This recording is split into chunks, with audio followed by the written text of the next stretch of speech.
नमस्कार, मी तेजल चौकेकर खोत लोकशाही मराठीमध्ये तुम्हा सगळ्यांचं मनापासून स्वागत करते. घरोघरी बाप्पाचं आगमन झालेलं आहे. ढोलताशाच्या गजरात बाप्पा विराजमान झालेले आहेत आणि तुमच्या लाडक्या कलाकारांच्या घरी मी आज आलेली आहे. त्यांच्या घराचा बाप्पा कसा असतो, त्यांचा थाट कसा असतो हे मी तुम्हाला दाखवणार आहे. त्याआधी आपण बाप्पाकडे बघूया. किती छान बाप्पा, गोंडस बाप्पा दिसतोय. आणि हा बाप्पा कोणाचा आहे तर हा बाप्पा आहे तुम्हा आम्हा सगळ्यांच्या लाडक्या सुप्रिया पाठारे ताई यांचा. सुप्रिया ताई, तुमचं लोकशाही मराठीमध्ये खूप खूप स्वागत. धन्यवाद धन्यवाद. सुप्रियाताई, खूप छान आहे बाप्पाची मूर्ती. खूप म्हणजे पाहता क्षणी अगदी खूप छान वाटतंय. काय सांगाल, काय खासियत आहे बाप्पाची आणि गेले किती वर्ष हा बाप्पा तुमच्या घरी बसतोय? आज आता आमच्याकडे जवळजवळ 18-19 वर्ष झाली.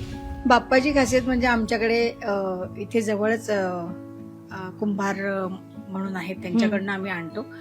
का माहिती नाही, आम्ही दरवर्षी ठरवतो आज इथून यावर्षी घेऊन येऊया, यावर्षी इथून घेऊन येऊया, पण शेवटी फिरून फिरून आम्ही परत त्यांच्याकडेच जातो. कारण मला असं वाटतं की त्यांच्याकडच्या ज्या डोळ्यांचं जे काम असतं ना, त्याचं मला वाटतं ते खासियत आहे. का माहिती नाही, तिकडे गेल्यावर म्हणजे पुढे कुठले ह्याच्यामध्ये दुकानात नाही म्हणत आपण, पण दुसऱ्या कुठल्या गणपतीच्या ह्याच्यामध्ये आपण जाऊच शकत नाही. ऍक्च्युली गेलो की आम्ही ते तिथेच बुक करतो आणि घेऊन येतो. बरोबर. गणपती कसा जल्लोषात आणला, सुप्रियाताई म्हटल्यावर तो डान्स माहोल तर सगळा होणार असतात. किती जल्लोष होता बाप्पा घरी येताना? ऍक्च्युली यावेळी नाही केले, कारण माझा जरा आवाज पण बसला होता आणि आता सिरियल चालू आहे, त्याचं शूट असतं मढला, त्यामुळे ते दगदग आणि जाम होत होतं.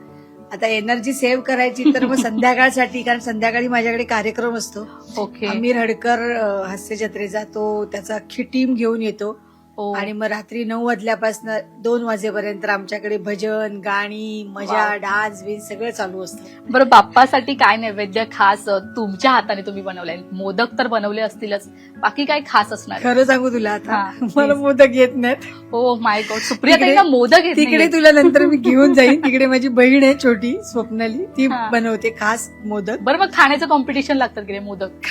खाणं म्हणजे आता माझं कसं असतं की मी बाहेरून पण ऑर्डर करते, कारण इतकी लोक येतात की सगळ्यांसाठी. म्हणजे गेल्या वर्षी माझ्याकडे 250 उकडीचा मोदक संपला. बापरे. म्हणजे संध्याकाळी रात्री आम्हाला एक सुद्धा मोदक मिळाला नाही खायला. ताई, बाप्पा बरोबर प्रत्येकाचा एक वेगवेगळे कनेक्टिव्हिटी असते. तुमची काय कनेक्टिव्हिटी आणि तुमच्या बरोबर अशी काही प्रचिती घडली का बाप्पा सोबतची? माझ्याकडे खरं सांगू, आमच्याकडे असा म्हणजे आमचा पाठाऱ्यांचा गणपती हा इथे लुईसवाडीमध्ये आहे. माझे सुरत सासरे आहेत, त्यांच्याकडे असतो. पण माझी मुलगी लहान होती तेव्हा असं व्हायचं की अरे आपल्याकडे काहीच नाही, सगळ्यांकडे आरतीचे आवाज येत आहे, सगळ्यांकडे हे होत आहे ते होत आहे. तर मग मी नवऱ्याला म्हटलं की आणूया का आपण गणपती? तर तो म्हणाला नाही, आपण आपला पाठाऱ्यांचा गणपती. म्हटलं अरे असू दे ना, गणपती आणल्यावर वाईट कुठे होणार आहे, चांगलंच होणार आहे म्हटलं. आणि मुलांच्या ह्याच्यासाठी आपण म्हणतो म्हणून मी तो 1.5 दिवस का ठेवलाय, कारण की शूटिंग आणि त्यावेळी कसं नाटकाचे दौरे असायचे. सो आम्हाला 10-10 दिवस दौऱ्याला जावं लागायचं. सो खूप दिवस आपल्याला ते, कारण त्याचं कसं यथाशक्ती सगळं करणं पण आलं पाहिजे, तर ते जमलं पाहिजे म्हणून मग 1.5 दिवस ठेवला. पण तो आता असा झाला ना की आता पाठाऱ्यांचा गणपती जास्त प्रसिद्ध झाला. ताई, देव आपल्याला नेहमीच काही ना काही देत असतो. आपण कितीही मागितलं तरी ते अपुरंच असतं. आता काय इच्छा आहे देवाकडे, काय मागायचंय? काय नाही, सगळ्यांना सुखी ठेव, सगळेजण छान निरोगी राहू दे आणि सगळ्यांच्या मनातल्या इच्छा आहेत तो बाप्पा आपल्याला न सांगताच पूर्ण करतो. त्याच्यामुळे आपण वेगळं काय मागायचं. ताई, तू छान गप्पा मारल्यास आमच्याशी, मला इथे बोलवलंस, इन्व्हाइट केलंस, त्यासाठी खूप खूप धन्यवाद. आणि तुला गणेश चतुर्थीच्या खूप खूप शुभेच्छा. थँक्यू. तुम्हाला सुद्धा सगळ्यांना, लोकशाहीच्या सर्व रसिक प्रेक्षकांना गणेश चतुर्थीच्या खूप खूप शुभेच्छा.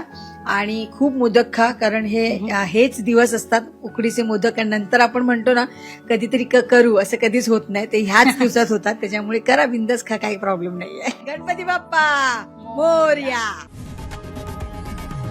लोकशाही मराठी ऐका, पहा, जागरूक रहा.